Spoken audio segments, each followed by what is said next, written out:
Hey guys, today we'll be installing this Emerson Sensi ST55 smart thermostat. It's going to be replacing an 8-year-old Honeywell dumb thermostat, if you will. It's worked great, nothing wrong with it. Just want to try this new model. So I'm going to walk you through the unboxing and the installation process. While the box doesn't explicitly say that it requires a common wire, implying that it can run off batteries, I would strongly recommend that you run this device off the 24-volt transformer that's built into almost all air handlers. If you run this off batteries, the Wi-Fi connection alone, Wi-Fi takes anywhere from say 160 milliamps to 250 milliamps of power just by itself. Then that's negating or ignoring the backlight on the screen and any other logic that this thing might need to run. So battery life will be likely very poor if you are running this off batteries as opposed to the transformer and the air conditioner. So make sure that you're wiring before you start the installation. Make sure that you have a common wire there. And just to illustrate that, I'm going to yank the Honeywell off the wall for a moment. And this is a fairly simple HVAC system we have here. This is just a straight cool with a electric heating in the air handler. So there's no gas or oil heat or anything like that. This is a very simple unit here. But notice on the C terminal, I have this blue wire hooked up. Also, you have to make sure that's hooked up in the air handler. A lot of times you'll see that blue wire either hooked up here, but not hooked up in the air handler for some reason. Or you'll see it in the wire, it'll be hooked up at the air handler, but it won't be hooked up here for some reason. It'll just be coiled in this wire bundle that goes in the wall. So if you don't see the wire, try to pull the whole wire bundle out of the wall and see if maybe it's just wrapped up and not hooked up. And if you also may need to check the air handler to make sure that it's hooked up there. To make sure that it is hooked up, you could simply take a voltmeter, and I'll demonstrate this shortly, and measure the voltage across the red and common terminals.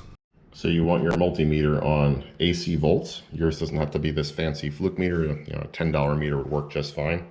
And just stick your probes across those two terminals. I'll show you what that should look like. So you can see I have my probes on the R and C terminals, and I have about 28 volts. And that's what you should see, roughly. I mean, it could be 24, it might be 27, but you don't want to see 0 or something much less than 24. So this setup should be perfect to run it without battery power, or just use batteries as a backup. Just taking that thermostat out of the box. Pretty aesthetically pleasing in my opinion. I give you 2 batteries, Energizer, a welcome guide, installation instructions, we don't need those, and a new back plate. So, should be just a simple matter of taking off the old back plate and screwing this one on. I do include a bubble level, which is kind of neat. That's handy. Now, oh wait, interesting. Okay, so they give you 2 anchors as well. That's a nice touch. So now before you take the old backing plate off, I would recommend a couple of things. One, you might want to label these wires or take a picture of which wire color goes to which terminal, because sometimes, especially if you have an older home, I found that there's lots of splices in the wires and sometimes they cross over the wire colors and it's chaos. I was in a home once that had I think it was maybe a 6 or 7 foot long thermostat wire with no less than 6 splices in there. For what reason, I don't know, but that's just the way it was, and it was easy to pull a new one. But regardless, make note of which wire colors go to which terminals on your old thermostat. I would also recommend shutting off the breaker. Now, thermostat wiring is not high voltage. You're not likely to hurt yourself if you don't shut off the breaker, but in case you move any wires around and short anything out, you don't want to burn anything out, especially if you have a fancy control board in the air handler. So I undid the screws that hold the individual wires in. I also took out the mounting screw there and there with a screwdriver. And I got super lucky because the mounting holes for the old Honeywell match up perfectly with this one. So this should be a very simple installation. I'm going to put these screws back in. I'm going to put the wires under their respective colors. One thing I just noticed is that their bubble level doesn't seem very accurate. Granted, it's a very minuscule bubble, but you can see I'm dead level there. and their bubble is off to the left side. I don't know if you can see that. So if you have a little small level like that, torpedo level, whatever, I would recommend using that. So I got the Sensi app installed on my phone. I think they have some kind of process that guides you through the installation. Even here they have the instructions right here. So let's just kind of walk through this. Yep, turn off power. We already did that. Don't remove your wires yet. Oops. Take a photo. Oh wow, good advice. Throw away jumper wires. Oh, okay. So here we can pick which terminals had wires. We had R. We had G. Sorry, it's kind of a two-handed operation. We had C. We had W and Y.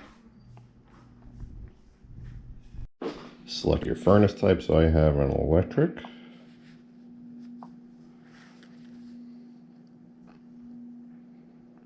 Okay, so it looks like R goes to RH, G goes to G, C goes to C, white goes to WE, and Y goes to yellow. That's pretty cool. So you don't have to be an expert in thermostat wiring.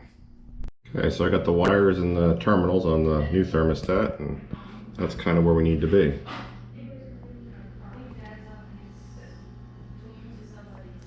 Okay, now we have to install the new base. We did all that. Yep, got that. Cool. All right, so it's time to install it. And like so, it's on. Pretty cool. So I'll take this little protective cover off the outside. I don't think we need that. Oh, fancy. So I guess we have to look at the instructions to figure out how to set up the wireless now. It says to press menu, then mode, menu, and then look like mode for connect. Okay, so wireless is on. You see a little flashing thingy there. So now we're going to see if the app can detect it maybe.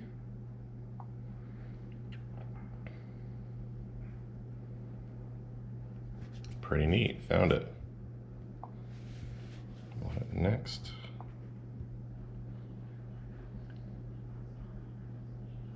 Okay, so you have to enter that pin. I'm gonna go do that. Got my pin entered. Now it's asking about the Wi-Fi network. Gotta enter the password. I'll do that. Okay, it's connecting.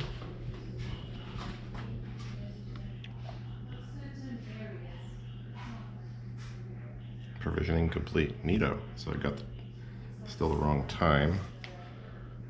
Let's enter a custom name. This will be East.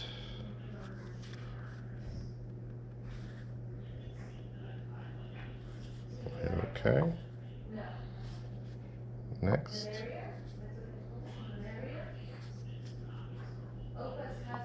Okay, so we're getting our location. Pretty cool. He just took medicine and he's fine. Don't need a contractor. We are registering.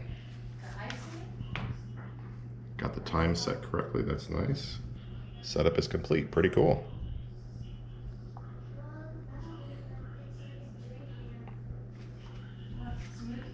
So let's take it out of heat mode. I don't think we need heat. Thermostat is offline. Why is it offline?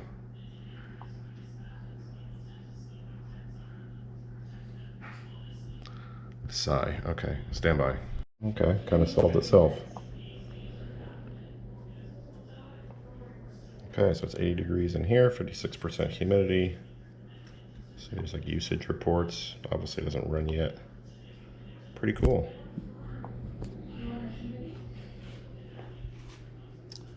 Mess around with it and I'll give you guys some feedback.